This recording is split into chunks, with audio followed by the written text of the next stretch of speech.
चर्चा में आपके साथ मैं हूं ऐश्वर्या। किसान आंदोलन आज 35वां दिन। 26 नवंबर को किसानों ने अपने आंदोलन की शुरुआत की थी और अब 35 दिन तक ये आंदोलन पहुंच चुका है।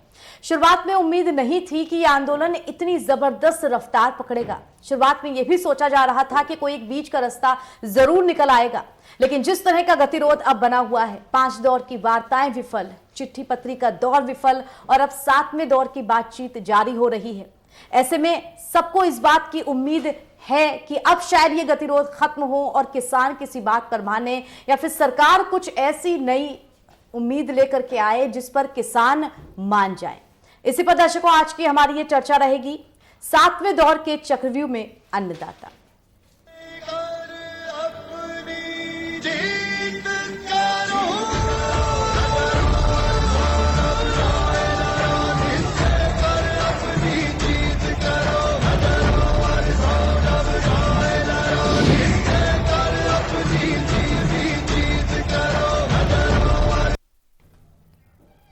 करीब 35 दिन हो चुके हैं।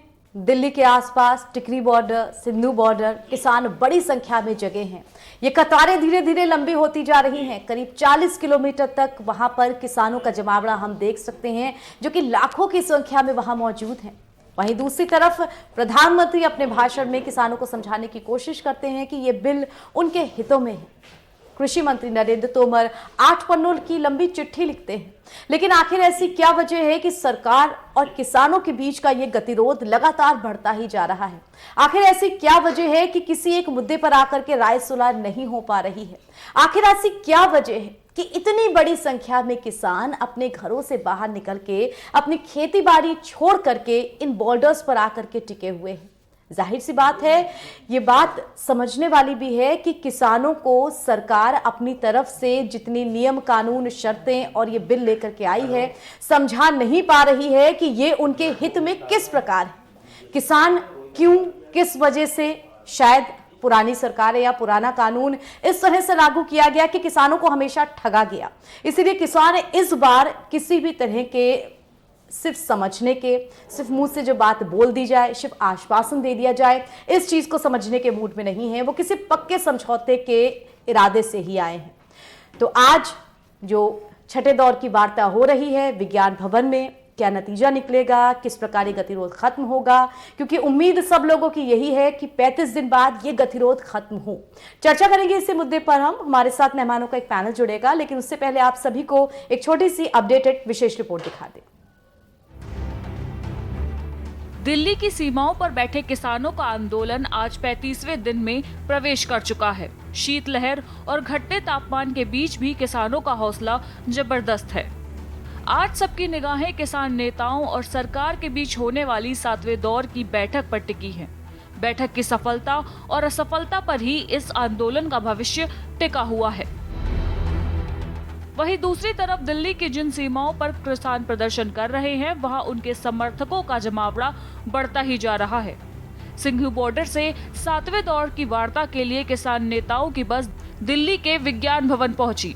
वैसे तो वार्ता दोपहर 2 बजे से थी, लेकिन किसान नेता उससे पहले ही वहां पहुंच गए।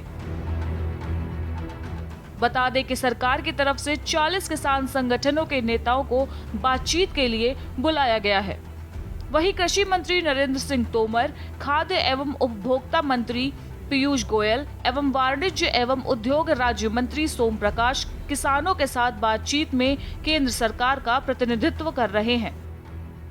इस बीच किसानों का कहना है कि वो कानून वापस लेने पर अडिग हैं। हालांकि सब इस बात की उम्मीद लगाए बैठे हैं कि किसान और सरकार के बीच इस गतिरोध का कुछ तो समाधान इस बातचीत से निकलकर सामने आएगा। डेस्क रिपोर्ट के न्यूज इंडिया। दर्शकों, हम आप देश की सारी जनता पिछले करीब 1 महीने से 3 से 4 शब्द लगातार सुन रही है। ये शब्द हैं सिंधु बॉर्डर, टिकरी बॉर्डर, 3 कृषि अध्यादेश, 3 कृषि बिल जिन्हें कानून बनाया जा चुका है, साथ ही लगातार उन चिट्ठियों और वार्ताओं का दौर। ये सारे शब्द अब इतने कॉमन बन चुके हैं कि सबको इस बात का इंतजार है कि ये गतिरोध आखिर कब खत्म होगा।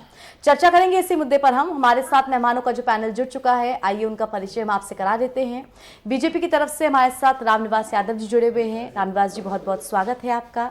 हमारे साथ राष्ट्रीय लोकदल की तरफ से रोहित अग्रवाल जी जुड़े हुए हैं। रोहित जी, बहुत बहुत स्वागत है आपका। सुभाषपा की तरफ से हमारे साथ पीयूष मिश्रा जी जुड़े हुए हैं। पीयूष जी, बहुत स्वागत है आपका। इसके अलावा भी जो मेहमान हमारे साथ जुड़ेंगे, हम उन सबका परिचय आपसे करा देंगे। हमारे साथ फिलहाल आलोक वर्मा जी जुड़े हुए हैं भारतीय किसान यूनियन की तरफ से। आलोक वर्मा जी, बहुत स्वागत है आपका। शुरुआत रामनिवास जी मैं आपके साथ करना चाहूंगी। इस पूरे किसान आंदोलन को लेकर के 35वें दिन में हम पहुंच चुके हैं। वार्ता की शुरुआत पहले दिन से ही शुरू हो चुकी थी लगभग। आखिर ऐसी क्या वजह हुई कि धीरे धीरे ये गतिरोध 35वें दिन तक पहुंच गया है? और आखिर ऐसी क्या वजह है कि वो वार्ताएं जिनमें देश के लगभग सभी शीर्ष स्तर के मंत्री शामिल हैं, लेकिन फिर भी किसान मानने को तैयार नहीं? आमतौर पे ये कहा जाता है कि आपने अधिकारियों से बात की, उच्च अधिकारियों से आप बात करेंगे, मंत्री से आप बात करेंगे। यहां पर हमारे देश के प्रधानमंत्री खुद नेशनल टेलीविजन पे करीब 50 मिनट से ज्यादा का भाषण इस बात को लेकर के देते हैं कि किस प्रकार ये 3 बिल इन किसानों के हितों में है, ऐतिहासिक बिल हैं, लेकिन फिर भी किसान मानने को तैयार नहीं। अब 7वें दौर की ये वार्ता है। क्या उम्मीद आपको और क्या लगता है कि आखिर क्यों नहीं मान रहे किसान?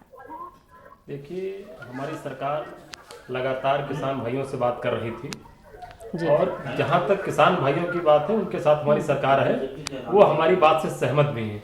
लेकिन जो उनके पीछे कुछ राजनीतिक तत्व जो लगे हुए हैं, उन लोगों ने उनको भड़काने काम किया। और रामनिवास जी, मैं फिर भी कहूंगी, ये बार बार ये बात बोली जा रही है कि वहां आतंकवादी खालिस्तानी विपक्ष ने बरकरार है। इतनी बड़ी संख्या में लोग कैसे बरकरार जा सकते? मैं नहीं कह रहा हूँ, ये मेरे किसान भाई हैं, अन्नदाता है, हमारी सरकार इनके साथ है। हमारी सरकार ने पूरे ड्राफ्ट दिया, जो सम्मानित किसान नेता वहां गए थे और उनसे कहा कि जो भी हमने ड्राफ्ट दिया, इसमें जहां जहां आपको आपत्ति है बताइए। इसमें कोई किसान नेता नहीं जो उस ड्राफ्ट को पढ़ता हो, बस एक रटाया शब्द है कि ये तीनों बिल वापस लो। भाई, कोई कानून हमारी सरकार ने बनाया है तो आप उसमें कमी तो बताइए। अब सीधे खड़े होकर आप ये कह दीजिए कि तीनों वापस, फिर हम बात करेंगे। तो ये वही ग्रुप है जो CNRC को लेके पूरा विरोध किया था। रामनिवास जी, किसानों की तरफ से ये भी कहा जा रहा है, जिस तरह से आप अगर इन बिलों के अलग अलग बिंदुवार बात करने की बात कर रहे हैं, तो मैं इस पे बात करती हूं। प्रधानमंत्री जी, देश के गृह मंत्री जी, देश के रक्षा मंत्री जी और देश के कृषि मंत्री जी बराबर कह रहे हैं कि ये बिल किसान हित में है, किसानों से भला होगा। जब पूरे देश के 15 प्रदेशों में ये किसान पहले से लागू है, ये किसान बिल और जो है कॉन्ट्रैक्ट फार्मिंग 15 प्रदेशों में पहले से लागू है, और इस कानून को लागू हुए 6 महीने हो गए। फिर 2 महीने के अंदर ऐसा क्या हो गया कि सारे मतलब जो है विपक्ष के लोग, अब कुछ कथाकथित किसान नेता, उसमें बहुत सारे ऐसे नेता हैं जो अपने पिता के विरासत में नेता बन गए हैं। ऐसे लोग हैं। अगर कोई वास्तव में किसान नेता है जो किसान का हित चाहता है, उस बिल का कभी विरोध नहीं कर सकता। ठीक है रामनिवास जी, यहाँ पे बिंदुवार बात करने की बात कह रहे थे कि किसान इस बिल को पढ़ते नहीं है, सीधे कहते हैं कि इन 3 बिलों को वापस लिया जाए। जो अगर बिंदुवार ही बात करनी है, कॉन्ट्रैक्ट फार्मिंग को लेकर के बात करनी है, अनुबंध खेती को लेकर के बात करनी है, इस बिल में तो यहां तक है कि किसान जो कोई भी मुद्दा समस्या अगर आएगी, जिस प्रकार से व्यापारी किसानों के साथ जो समझौता करेंगे, उसमें अगर कुछ धालमेल किसी भी तरीके का हुआ, कोर्ट तक तो जाने की आपने परमिशन उसमें दी नहीं है, SDM उसमें आकर के राय सुलह कराएगा। जी बहन जी, देखिए, हमारी सरकार ने स्पष्ट कर दिया है कि जो भी कॉन्ट्रैक्ट होगा फसल को होगा। मैं आप पूरे देश में तमाम पराग की डेयरियां चलती हैं, लोगों किसानों से कॉन्ट्रैक्ट करती हैं। क्या तक कभी किसी डेयरी ने किसी किसान की गाय भैंस अपने वहां ले गए हैं? जब सरकार ने स्पष्ट कर दिया, अगर उसमें जमीन का बंधक उसने डाल दिया तो एग्रीमेंट ही नल एंड वैलिड है। और फसल का है, फसल उसमें सरकार ने ये भी उस बिल में है कि अगर किसी तरह से कोई नुकसान होता है फसल का, तो किसान जिम्मेदार नहीं होगा, जो उसमें व्यापारी करेगा वो जिम्मेदार होगा। इतनी सारी स्पष्ट कानून लाने, आपको लगता है कि ये इतनी स्पष्टता जितनी कागजों पे दिख रही है, व्यापारी इतनी स्पष्टता से मान लेंगे?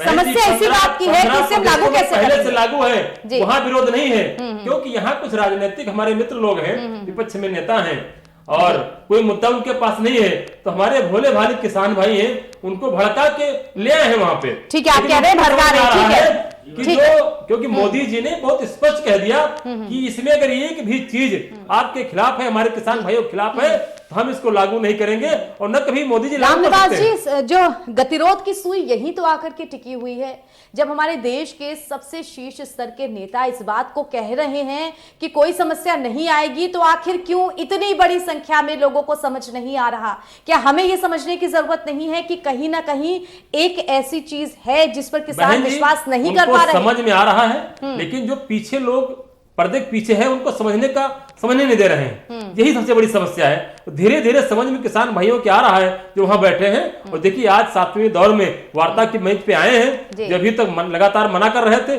कहीं न कहीं उनके समझ में आया कि उनके कंधे पर बंदूक रख के चलाई जा रही है। अब उनके समझ में आ रहा है। निश्चित रूप से आज 7वें दौर की वार्ता है और हमको लगता है अंतिम वार्ता होनी चाहिए। इसके बाद हमारे किसान भाई, किसान नेता बंधु मान जाएंगे और इस बिल का समर्थन करेंगे। कुछ देर में इसकी हमें जरूर अपडेट मिल जाएगी कि वार्ता में क्या क्या चीज पर बातचीत हुई और वार्ता सफल हुई या नहीं। रोहित जी, जिस तरह से लगातार रामनिवास जी इस बात को लेकर के डिफेंड कर रहे हैं कि ये बिल किसानों के हितों में है, प्रधानमंत्री लगातार अपने भाषण में इस बात को कह रहे हैं कि ये बिल फायदा ही लेकर के आएगा किसानों के लिए, लेकिन क्यों किसान नहीं मान रहे? ऐश्वर्या जी, सबसे पहले तो हमारे मित्र ये बताएं कि किसने मांगा था इनसे। आज आंदोलन कर करके इंसान थक जाता है यार। 33 दिन से किसान वहां पे आंदोलित है और वो कह रहा है एमएसपी की गारंटी दे दो। उस पे तो इनसे हलक की आवाज नहीं निकलती कि एमएसपी की गारंटी क्यों नहीं देंगे ये। और जो भी किसी ने मांगा नहीं, अरे भाई सुन लीजिए भाई, मैंने देखिए आपने जितनी देर बोला, आपने झूठ सच जो भी बोला, मैंने आपको इंटरप्ट नहीं किया, तो कृपया करके मुझे भी सुन लीजिए, इंटरप्ट मत करिए, ठीक है। तो पहली चीज तो क्या है कि जो है, जब जो मांग रहे हैं किसान, इन्होंने प्रधानमंत्री जी ने खुद आके पश्चिम उत्तर प्रदेश में कहा था हम किसान आयोग का गठन करेंगे, वो नहीं किया इन्होंने। किसान मांग रहे हैं एमएसपी की गारंटी दे दो, वो आप करने को नहीं तैयार हो, उस पे आपके हलक से आवाज नहीं निकलती है। लेकिन जो किसान ने कभी मांगा ही नहीं, किसी संगठन ने मांगा ही नहीं, उस बिल को आप ले आए हो और आप कह रहे हो साहब इस बिल के बिना तो साहब आपका हित नहीं होगा। अच्छा भाई, अगर चलो हित नहीं होगा, मुझे ये बता दो कौन सा ऐसा किसान का हित आप करना चाहते हो जो इस बिल के बिना नहीं होगा। लेकिन मैं आपको बताता हूं कि इस बिल के बिना आपके व्यापारी मित्रों का कौन सा हित नहीं होगा। जैसे आपने एक भंडारण का कानून यहाँ पे लिक्विडेट कर दिया है, जो आपने संशोधन किया है। आज की डेट में अगर कोई भी व्यक्ति अधिक मात्रा में भंडारण करता है तो वो जेल जाएगा, क्योंकि उससे ये माना जाता है कि भंडारण करके वो रेट को अपने हिसाब से गवर्न कर सकता है। और अब इन्होंने अपने व्यापारी मित्रों के लिए उस भंडारण के कानून को लिक्विडेट कर दिया। अब इनके व्यापारी मित्र बड़े बड़े गोदाम बना के बैठे हुए हैं, उन गोदामों को इन अनाजों से भरेंगे। जब जब किसान की फसल आएगी उन गोदामों के ताले खुलेंगे और मार्केट के अंदर धान ही धान दिखेगा, आपको गेहूं ही गेहूं दिखेगा और किसान की फसल सस्ते दामों पे खरीद लेंगे। और जैसे ही फसल खरीद के चुकेंगे वैसे ही ताले मार देंगे दोबारा उन गोदामों में। अब ऐसी स्थिति में जो मध्यम वर्ग है उसको फिर मजबूर होना पड़ेगा किसी भी भाव में गेहूं खरीदने के लिए, किसी भी भाव में धान खरीदने के लिए। तो ये जो सबसे बड़ा इन कानूनों से इनके उद्योगपति मित्रों को फायदा होगा वो मैंने आपको ऐश्वर्या जी बताया। लेकिन मुझे अब मेरे भारतीय जनता पार्टी के मित्र ये नहीं बता पाएंगे कि किसानों का कौन सा ऐसा लाभ हो जाएगा जो ये इन कानूनों के बगैर नहीं कर पाएंगे। दूसरी चीज इन्होंने कहा कि विपक्ष किसानों को गुमराह कर रहा है। अरे भाई, एक तरफ तो आप विपक्ष मुक्त भारत की बात करते हो, एक तरफ तो आप बात करते हो कि विश्व की सबसे बड़ी पार्टी भारतीय जनता पार्टी है, एक तरफ तो आप बात करते हो कि आज विपक्ष भारतीय जनता पार्टी के सामने कहीं खड़ा ही नहीं हो सकता है। ऐसी स्थिति में किसान हमको अगर गुमराह करना होता तो हम वोट देने के लिए करते, ठीक है भाई, उनको आंदोलन करने के लिए क्यों करते? रामनिवास जी, इस बात का जवाब दीजिए। आपको भी समझा देता हूं, आप जाइए 33 दिन से जो किसान बैठा है वहां पे इस हड्डी गलाती ठंडी में, जरा आप भी गुमराह होकर दिखा दीजिए कि आप किस तरीके से गुमराह होकर वहां एक दिन सो के दिखा दीजिए मुझे। ठीक है रामनिवास जी, इस बात पे भी आते हैं जो रोहित जी ने सवाल पूछा, भंडारण का जो कानून लाया गया था, क्या आपको नहीं लगता है इन कानूनों में इतने ज्यादा लूप होल्स थे? तभी 20 में से करीब 14 ऐसे पॉइंट्स है कि सरकार राजी हो गई, हाँ हम इनमें संशोधन करने को तैयार हैं, जबकि ये अगर किसानों ने आवाज ना उठाई होती तो 10 के 10 लागू होते। बहन जी, अभी हमारे मित्र बोल रहे थे, उस कानून में स्पष्ट लिखा है कि किसान भाइयों को भंडारण करने की छूट दे दिया, वही सरकार ने दिया। आपको लगता है इतने छोटे स्तर का किसान भारत में जहां 85 से 86% छोटा किसान है, वो भंडारण कर पाएगा? विपक्ष को इस बात की तकलीफ नहीं है, विपक्ष को तकलीफ है बिचौलियों से किसानों कैसे मुक्त कर दिया। उसको खाएगा कि देश के सबसे बड़े नेता महेंद्र सिंह टिकैत जी थे, जो आज इस दुनिया में नहीं है, वो स्वर्गीय है, हम सबके मान्य हैं। उन्होंने 17 साल पहले लखनऊ की धरती पर मांग की थी कि बिचौलियों से और मंडियों से किसान को बचाया जाए। जब तक कि बिचौलिए रहेंगे किसानों को कभी भला नहीं होगा, और सरकार ने बिचौलियों से मुक्त करने का काम किया। आज विपक्ष के लोग और कुछ फर्जी किसान नेता उन बिचौलियों के साथ खड़े हुए हैं, जिसको हमारी सरकार मानने को तैयार नहीं। ठीक है, हमारे किसानों के हित में है, अन्नदाताओं के हित में है, उनके हित की बात करेंगे। रामनिवास जी हमारे यहाँ पे आलोक वर्मा जी जुड़े हुए हैं। आलोक जी, आप तक मेरी आवाज पहुंच रही है? आलोक जी, आप तक मेरी आवाज पहुंच रही है? आलोक वर्मा जी, आलोक वर्मा जी, आप मुझे सुन पा रहे हैं? तो हम फिर से आलोक वर्मा जी से संपर्क करने की कोशिश करेंगे। फिलहाल हमारे साथ कांग्रेस से यहाँ पर सचिन रावत जी भी जुड़े हुए हैं। सचिन जी, आप तक मेरी आवाज पहुंच रही है? पूरी वार्ता जो अभी जी सचिन जी, पूरी वार्ता जो अभी तक हम लोगों ने की वो आपने सुनी। अभी तक जो विज्ञान भवन में बैठक हो रही है उसे लेकर के तमाम खबरें आ रही हैं कि किस प्रकार उस बैठक में अब उम्मीद है कि कुछ समाधान निकल जाएगा। लेकिन चर्चा का विषय यहाँ पर ये कि आखिर क्यों इतना ज्यादा गतिरोध बढ़ गया कि 35 दिन हो गए और सरकार अभी भी इस बात पे अड़ी हुई है कि बिल में संशोधन हो सकते हैं लेकिन बिल वापस नहीं हो सकता है। 35 से ज्यादा दिन हो गए हैं, हमारे किसान भाई लगातार आंदोलन को मजबूर हैं। 9 से 10 बार बैठक हो, लेकिन कोई भी अभी पुख्ता पहल सरकार के द्वारा नहीं निकली है। हमारे किसान भाई लगातार सरकार से मांग कर रहे हैं कि इस काले कानून को वापस कीजिए, लेकिन ये किस काले कानून को वापस करने की बजाय मोदी जी सिर्फ और सिर्फ देश में झूठ बोलने की प्रोपेगेंडा रचते हैं। और अभी रामनिवास जी की मैं बात सुन रहा था, इन्होंने कहा कि कॉन्ट्रैक्ट फार्मिंग 15 राज्यों में चल रही है। मैं बताना चाहूंगा कि सबसे पहले एनडीए की सरकार में 2016 में बिहार में कॉन्ट्रैक्ट फार्मिंग लॉन्च की थी, एपीएमसी खत्म कर दी थी। वहां के किसानों की हालात बद से बदतर हो गए। हमारे बिहार के किसान जो फसल अपनी जो बेचते थे पहले एमएसपी के दामों पे मंडियों में, जब वहां मंडियां नहीं रही तो वो अपनी खेती बेच करके दूसरे राज्यों को पलायन कर गए रोजगार के लिए। तो उस पे अभी तक कोई भी वहां पे के किसानों का हाल जो है वो पूर्णतः बेहाल हो गया है। यही मांग लगातार हमारे किसान भाई कर रहे थे कि जब आप एक्ट बना रहे थे हमसे राय क्यों नहीं ली गई, विपक्ष के नेताओं से बातचीत क्यों नहीं की गई, संविधान को ताक पे रख करके जिस तरह से बिल को पेश किया गया और लगातार बिल में जिस तरह से लगातार लूज फॉल्ट निकले आ रहे थे, लेकिन प्रधानमंत्री जी बात करने के बजाय सिर्फ और सिर्फ झूठा प्रोपेगेंडा रच रहे थे। मैं एक और बात कहना चाहूंगा ऐश्वर्या जी कि जिस तरह से आज भी बैठक में कोई भी पहल नहीं निकल के आएगी तो क्या प्रधानमंत्री जी बिल वापस लेंगे? मैं रक्षा मंत्री जी की बात आज सुन रहा था, वो कह रहे थे कि 2 साल आप इसका साथ दे दीजिए, उसके बाद में फिर आप बताइएगा तो हम बिल वापस कर लेंगे। तो यार मोदी जी जिस तरह से मोदी जी ने कहा था कि नोटबंदी जो उन्होंने की थी, उन्होंने कहा था 21 दिन दीजिए, उसके बाद जिस चौराहे पे आप बताएंगे आप मुझे फांसी पे लटका देना। क्या हुआ? नोटबंदी से हमारी अर्थव्यवस्था चौपट हो गई। 18 दिन में कोरोना जैसी वैसी बीमारी को जीतने की बात का दावा करने वाले मोदी जी 1 करोड़ से ज्यादा संख्या हो गई कोरोना जैसे वैश्विक बीमारी की, उस पे प्रधानमंत्री जी एक बात नहीं कहेंगे। तो क्या कोई ट्रेलर चल रहा है क्या कि 2 साल आप बिल बनाए, उसको हमारे किसान भाई देखें, उसके बाद अगर नहीं समझ में आया तो वापस कर दें। जब एक्ट बनता है सूर्या जी, हम जिस भी एक्ट की बनाने की बात करते हैं उसमें जैसे किसान भाई हैं तो किसान भाइयों से राय लेंगे, किसी अर्थव्यवस्था की बातचीत अगर होगी तो अर्थव्यवस्था के जो विशेषज्ञ होंगे उससे राय लेंगे।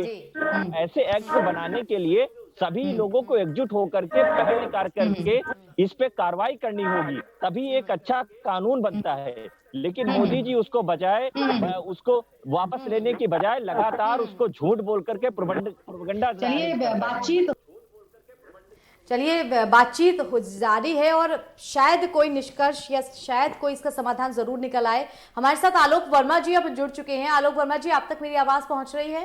चर्चा को सुन रहे हैं। आलोक जी, लगातार आप इस चर्चा को सुन रहे हैं, सबकी जो राय है इस मुद्दे पर।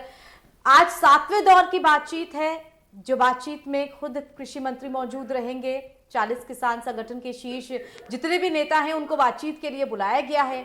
लग रहा है आपको कि इस गतिरोध का कोई समाधान निकलेगा, और अगर नहीं निकलेगा तो आगे की रणनीति क्या होगी?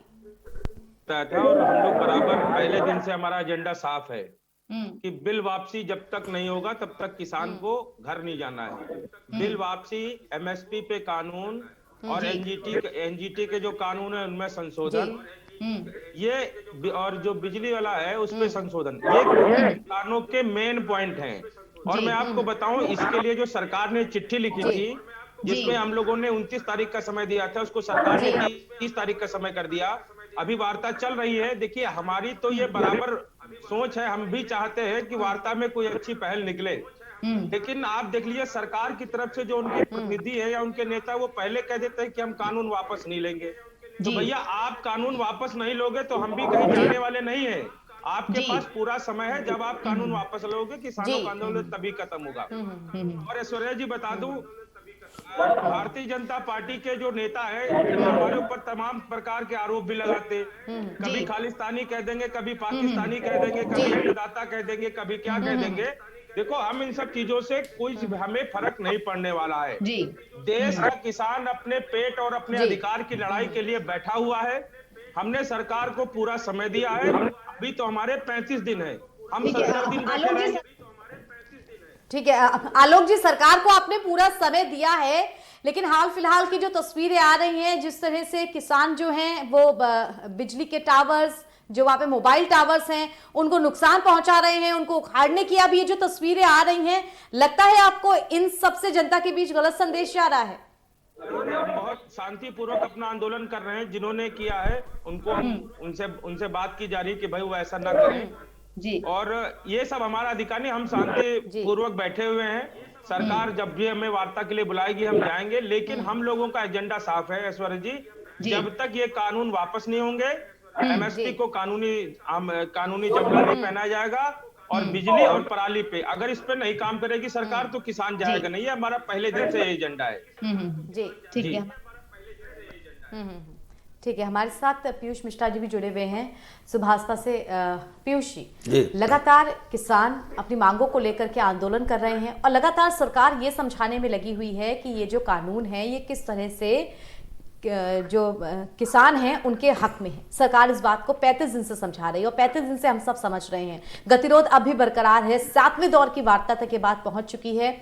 शायद देश के इतिहास में अब तक इतना बड़ा किसान आंदोलन जो कि 35 दिन हो गए, लगातार इस चीज की खबरें आ रही हैं, नहीं हुआ होगा।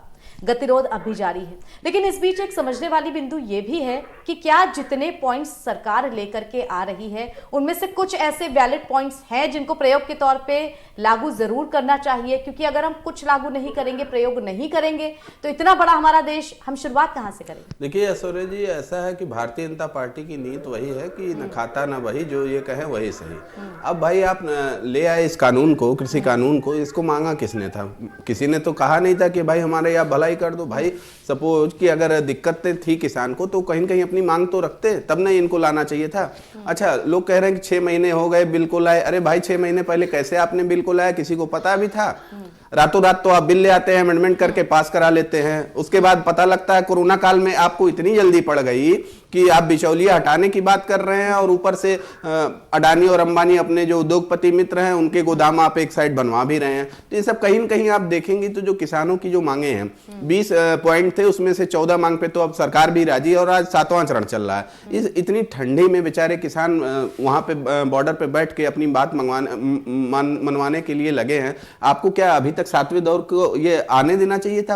आप एक और तो कहते हो कि हम किसान हितैषी हैं, इतनी ठंडी चल रही है उसके बाद भी आप, मुझे तो नहीं लगता कि आज जो ये चल रही है इसका हल निकलना चाहिए, ये किसानों के हित में होगा। अगर नहीं मानती तो आप इसको वापस ले लीजिए, क्या दिक्कत है? केवल आप एक साइड कहेंगे कि आपको बिचौलिया हटाना है, दूसरी तरफ आप जो है एमएसपी की लिखित गारंटी नहीं देंगे, ना भंडारण की कोई सही से नीति बनाएंगे। तो इन सब बातों से साफ साफ पता लगता है कि उद्योगपति मित्रों को फायदा पहुंचाने के लिए मोदी जी की नीति। और आज रक्षा मंत्री जी का बयान सुना आपने, क्या कह रहे हैं? अरे माल बेच रहे हो, प्रोडक्ट बेच रहे हो क्या? 2 साल यूज कर लेना, फिर बताना नहीं होगा तो हम वापस ले लेंगे। तो ये सब गजब की तानाशाही है जो भारतीय जनता पार्टी के अंदर आ चुकी है, और इससे किसानों का कहीं भी हला भला नहीं होने वाला। यानी सरकार अभी भी किसानों को ये समझाने में विफल रही है कि ये बिल आखिर किस तरह से उनके फायदे में है। शायद यही वजह है कि एक एक दिन करते हुए 35 दिन तक अब गतिरोध बहुत ज्यादा बढ़ चुका है। दर्शकों, यहाँ थोड़े से ब्रेक के लिए हम रुक रहे हैं। ब्रेक के उस पार भी हमारी चर्चा जारी रहेगी। हमारे संवाददाता खुद गाजियाबाद बॉर्डर से, जहां पर किसानों का ये प्रदर्शन आंदोलन चल रहा है, वहां मौजूद हैं। उनसे भी लाइव अपडेट लेने की हम कोशिश करेंगे, लेकिन फिलहाल छोटे से ब्रेक के लिए हम रुक रहे हैं। जल्द लौटेंगे।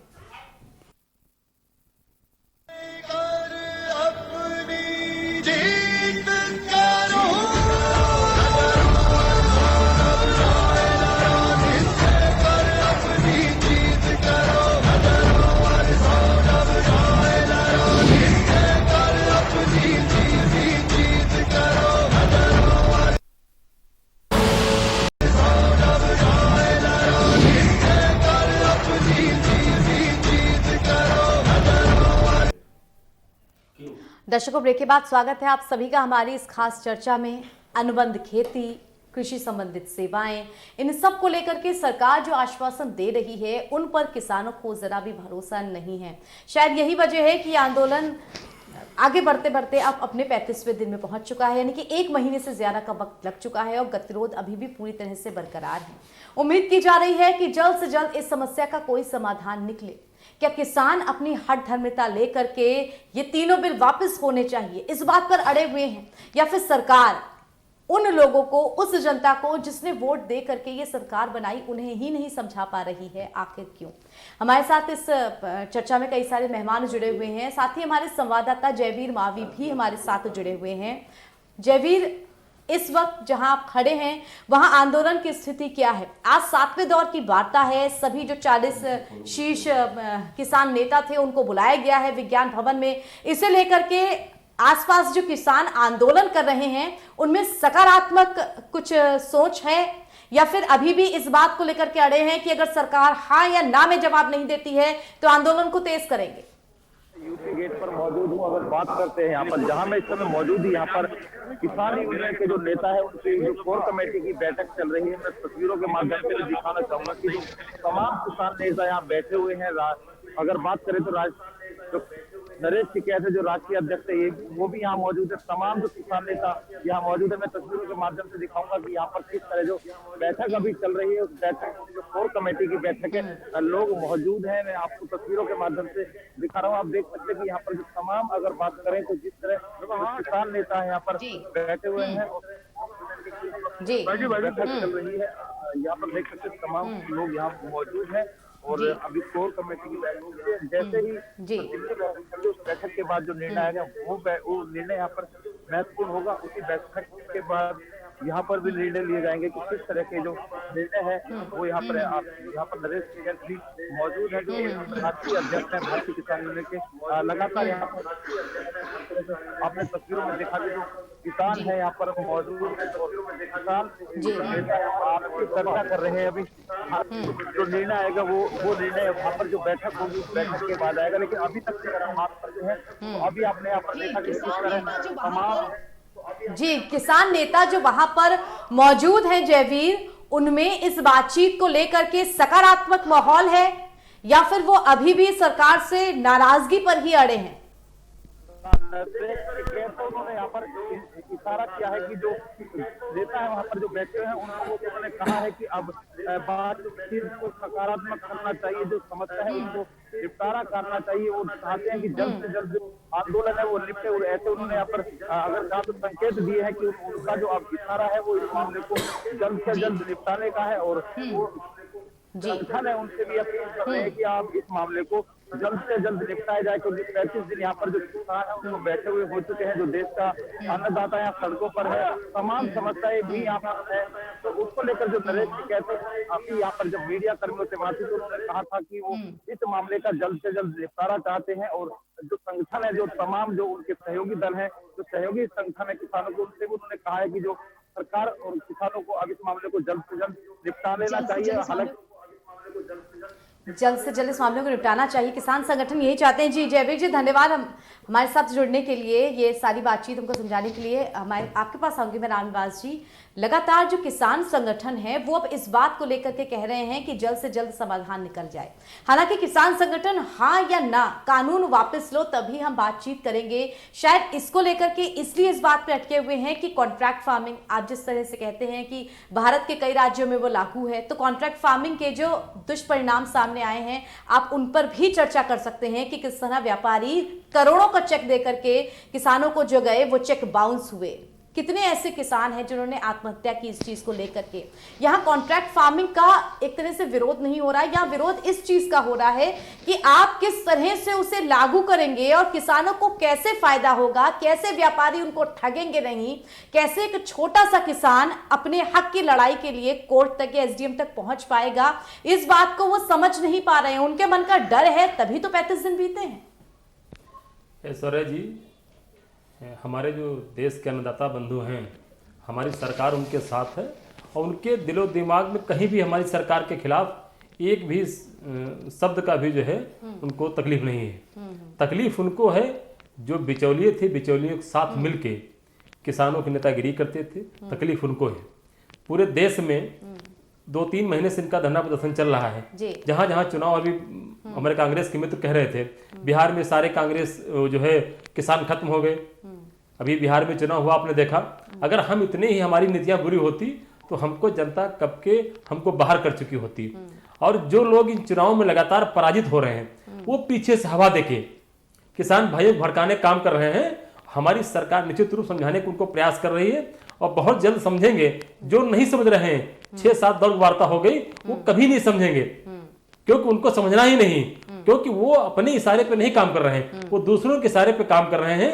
और जो पीछे विपक्ष के लोग बैठे हैं, जो जिनको जनता ने नकार दिया है, उनके इशारे पर जब तक काम करते रहेंगे मोदी जी उनके आगे झुकने वाले नहीं।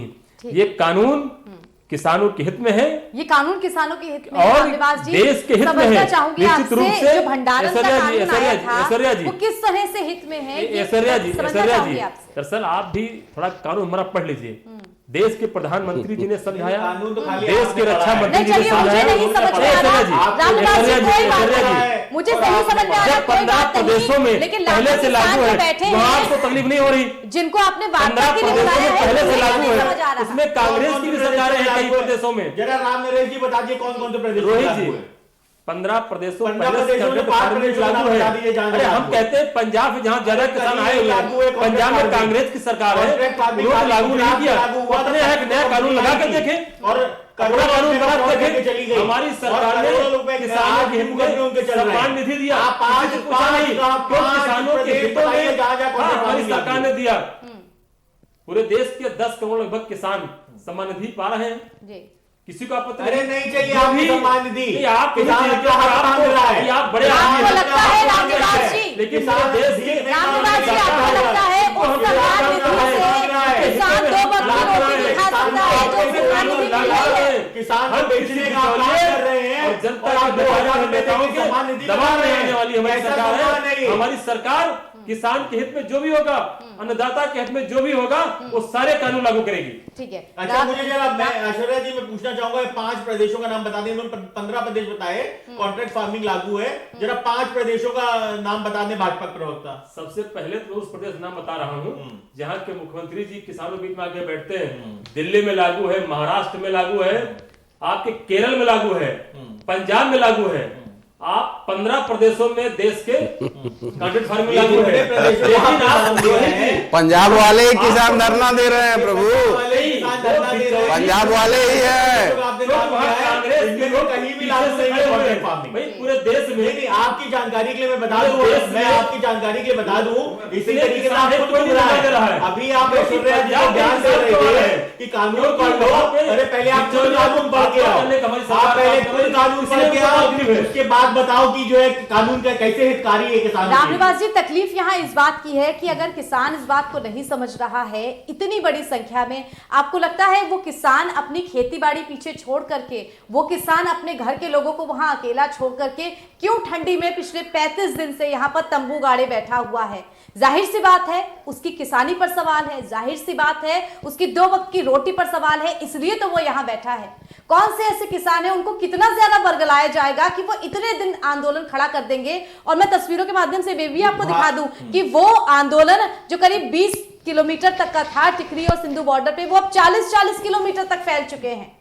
यानी कि ये आंदोलन ऐसे नहीं है कि आप बोले 35 दिन में ये आंदोलन सिमटे हैं, 35 दिन में ये आंदोलन और ज्यादा बढ़े हैं। भारतीय जनता पार्टी को लग रहा है किसान वहां पे पिकनिक मना रहा है। मैं आपको बता दूं, इतना अहंकार ठीक नहीं है। और चुनाव जीतना कहीं से ये नहीं कहता कि जनता आपके जो आपकी गलत नीतियां हैं उनके साथ है। चुनाव जीतना एक मैनेजमेंट है। राम निवास जी, आप बहुत अच्छी तरीके से जानते हैं कि चुनाव किस तरीके से आप जीत रहे हैं। तो ये मत बताइए कि बिहार में आप चुनाव जीत गए तो इसलिए किसान ने मुहर लगा दी है। मैं आपकी जानकारी के लिए बता दूं, जिस कॉन्ट्रैक्ट फार्मिंग की आप वकालत कर रहे हैं उसमें आपने संवैधानिक हक किसानों का मारा है। आपने ये कहा है उस कॉन्ट्रैक्ट फार्मिंग के कानून के अंदर कि आप कोर्ट नहीं जा सकते, आपको एसडीएम और डीएम तक ही आपको फैसले निपटाने पड़ेंगे।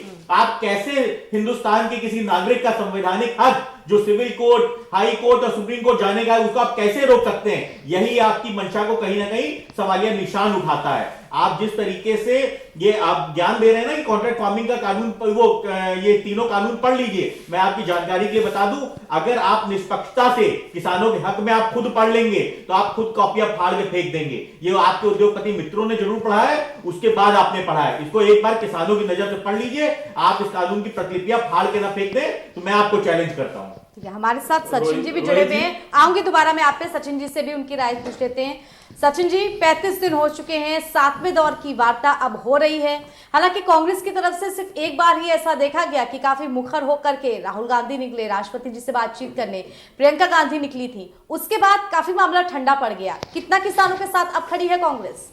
62 करोड़ किसान भाइयों के साथ में खड़ी है और निरंतर हम लोग किसान भाइयों जो हमारे धरना दे रहे हैं उनके साथ शीर्ष नेतृत्व के जितने भी नेता हैं उनकी सेवा में लगे हैं।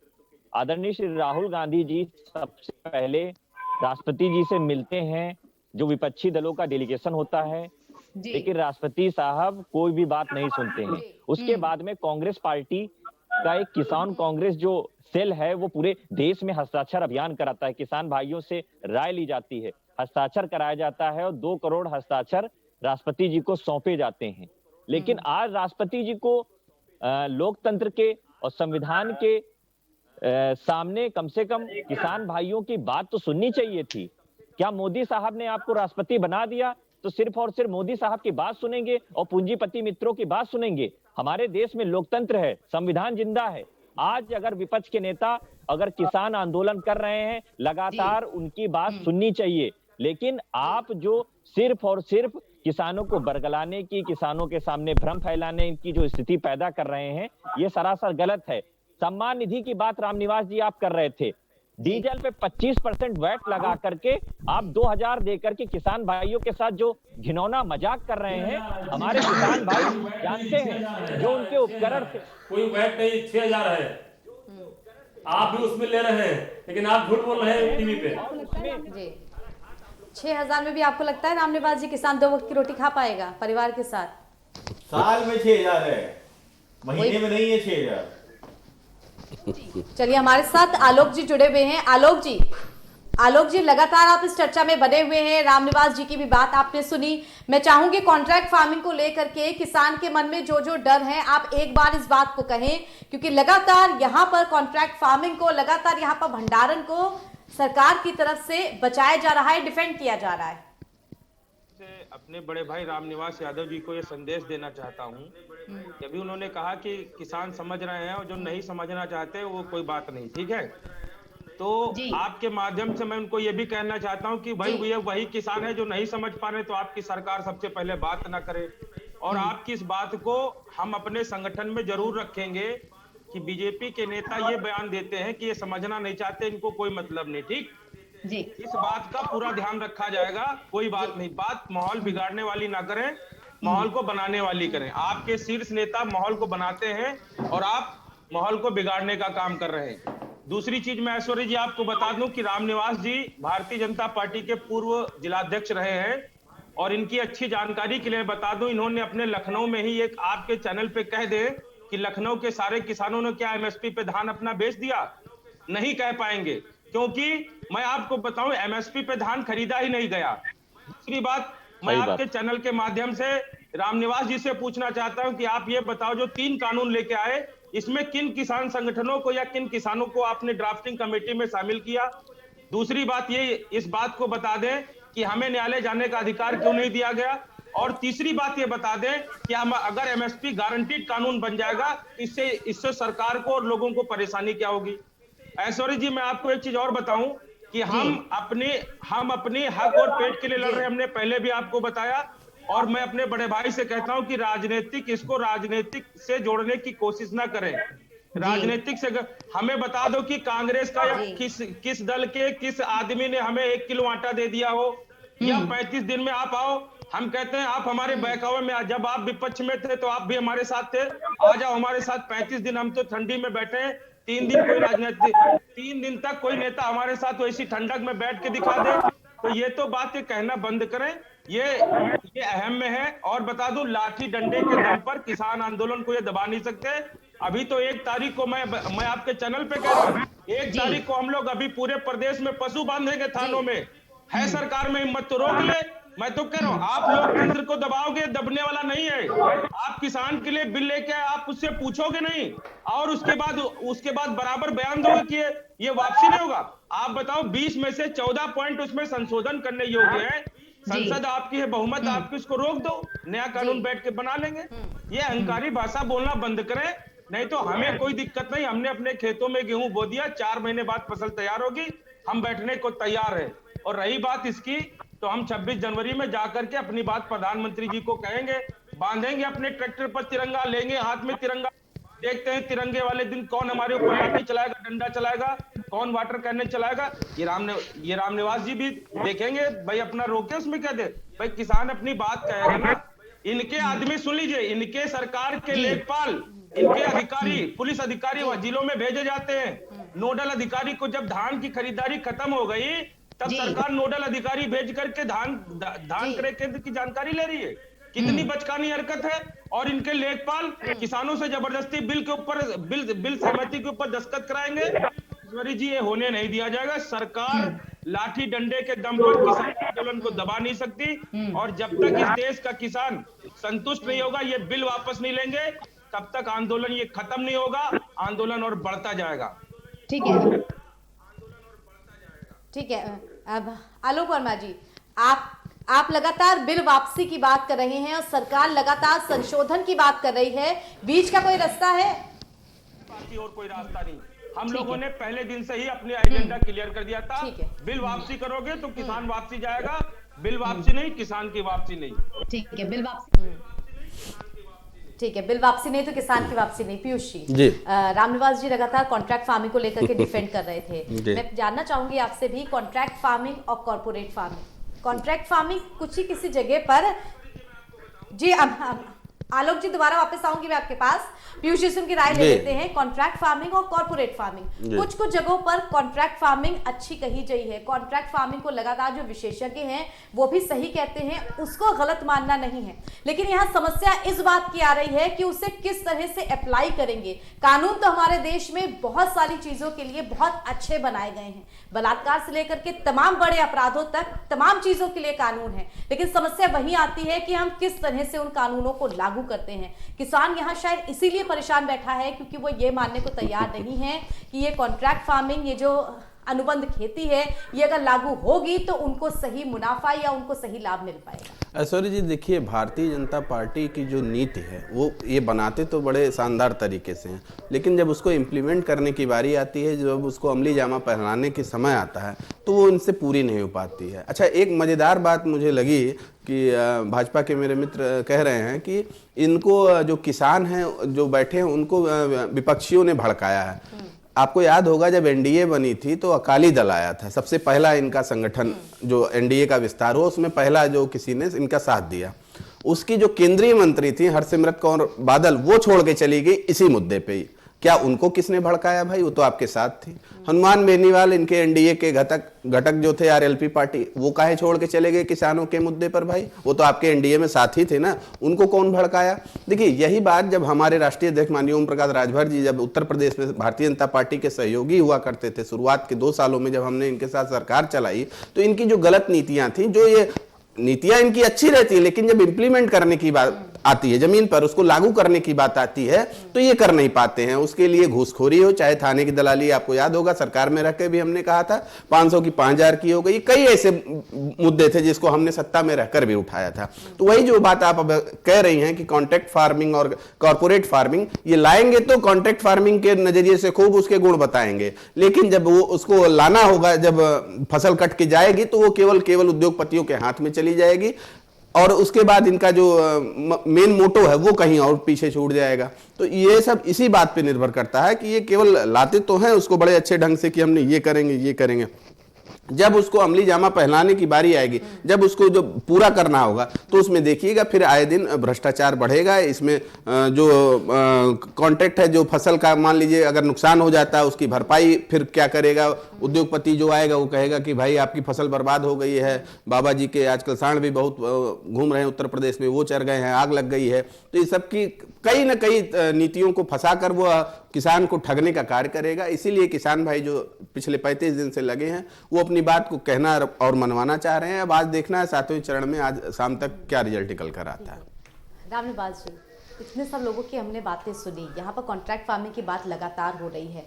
जिस कॉन्ट्रैक्ट फार्मिंग को लेकर के लगातार ये बात बोली जा रही है कि व्यापारी जिस चीज़ को लेकर के, जिस फसल को लेकर के अनुबंध करेंगे, भारत का किसान करीब 85% छोटा किसान है। वो किसान जो कि अपनी फसल के लिए जो बीज लगते हैं, जो लागत लगती है, वो नहीं दे पाता है। आपको लगता है वो किसान जो कि अपने कर्ज के चलते आत्महत्या कर लेता है, अगर इस लेवल के किसान, इतने गरीबी स्तर, इतने हाशिए पर हमारे किसान हैं, तो उनके साथ अगर कुछ धोखा होगा तो वो अपनी बात को लेकर के आगे बढ़ पाएंगे और उनकी बात सुनी जाएगी?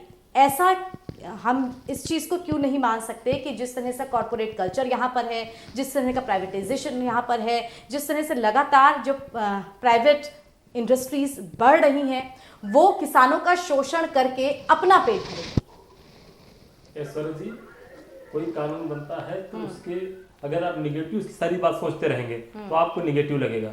302 होते हैं, 302 कानून बना है, फिर तरह बहुत सारे कानून बने हैं, लेकिन ये कोई किसी पर जबरदस्ती कानून नहीं है कि किसी किसान को किसानों के लिए 302 का ही कानून है। ये बात सुन लीजिए पहले। आंदोलित है किसान सड़कों रोहित पे, जी, किसान आंदोलित नहीं है, उसे चाहिए ही नहीं कानून। रामनिवास जी, आपको लग रहा है जबरदस्ती दवाई दे रहे हो डॉक्टर, अगर किसान आदमी कह रहा मैं बीमार हूँ ही नहीं। कांग्रेस के हमारे मित्र कह रहे थे कि राहुल गांधी जी राष्ट्रपति जी से मिले, प्रियंका जी मिले, उनको फोटो खिंचाने का शौक था।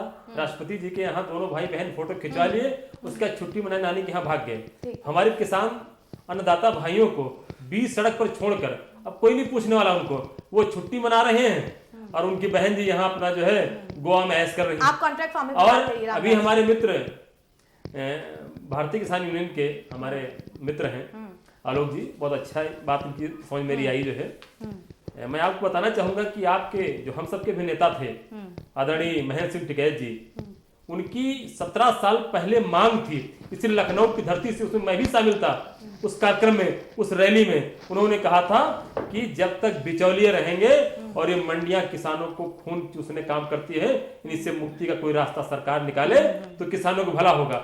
17 साल पहले अगर आज शायद वो जीवित होते, उनको खुशी होती, मोदी जी की सरकार को भोर भोर प्रशंसा करते।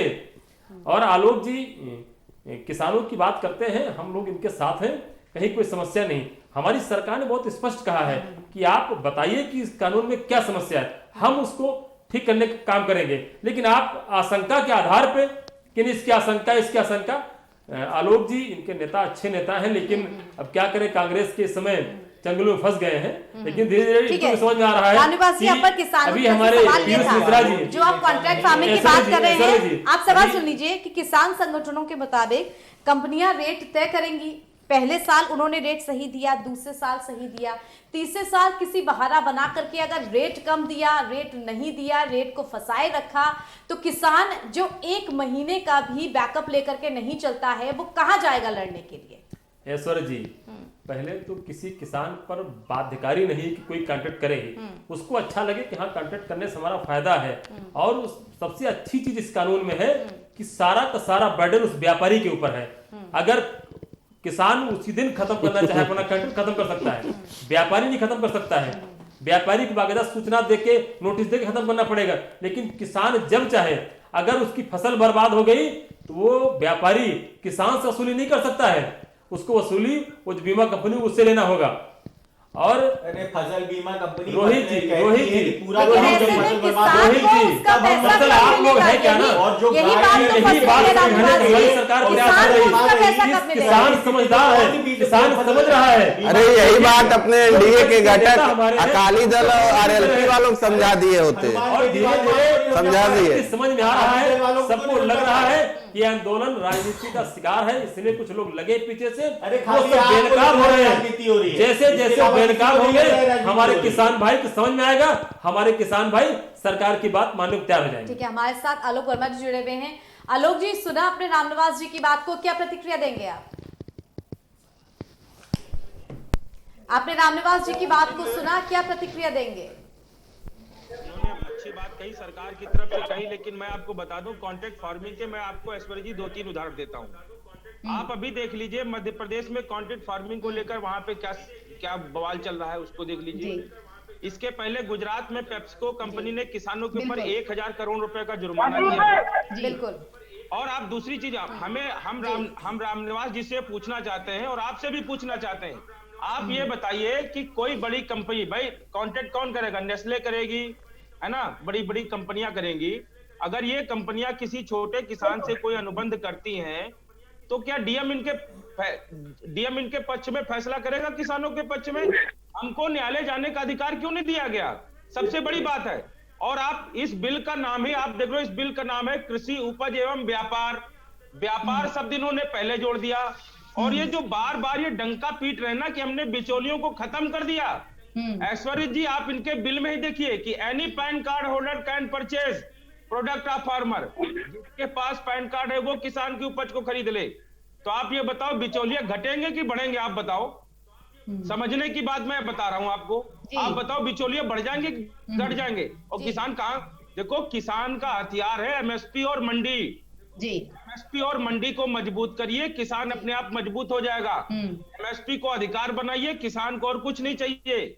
और आप ये जो बिल लेके आए हैं, बिल को वापसी लेना पड़ेगा। बिल्कुल, एमएसपी की बात करें रामनिवास जी, सरकार लगातार इस चीज को लेकर के घिर रही है, विपक्ष लगातार इस बात को लेकर के सरकार को घेर रहा है कि सरकार एमएसपी से बचना चाहती है, एमएसपी से अपना पल्ला झाड़ना चाहती है, इसीलिए इन बिलों को लेकर के आई है। बहुत देर चर्चा के बाद आलोक जी ने बहुत सही विषय रखा। उन्होंने कहा कि एमएसपी पे और मंडी पे हमारी सरकार, प्रदेश प्रधानमंत्री जी, रक्षा, सारे लोगों ने कहा है कि न एमएसपी में कोई समझौता हमारी सरकार कर रही है, न मंडी पे। जब दोनों हमारी सरकार मान रही है तो आलोक जी को बात माननी चाहिए और अपने नेताओं से कहना चाहिए कि सरकार की बात माने और वहां धरना खत्म करें, क्योंकि कांग्रेस तो हमेशा विपक्ष में रहती है, विपक्ष में रहेगी, उसके बहकावे नाम है, और सरकार की बात माने। लेकिन रामनिवास जी, यहाँ पर किसान इसलिए भी शायद नहीं मान रहा है, अगर इस बिल का बिल्कुल शुरुआत देखा जाए, ड्राफ्टिंग कमेटी में आपने किसी भी किसान बड़े नेता को शामिल नहीं किया। जिस तरह से इस बिल को राज्यसभा में पास कराया गया वो भी हम सब ने देखा, और जिस तरह से इस बिल को लागू किया गया, पंजाब के किसान बिल्कुल शुरुआत से इसके विरोध में थे, तब उनकी बात नहीं सुनी गई। फाइनली जब किसान दिल्ली के बॉर्डर्स पर आ गए, तब बातचीत, राय सुलह के लिए हम लोग इकट्ठे हुए। तो किसान कैसे आश्वस्त हो सकता है कि सरकार के इरादे नहीं है?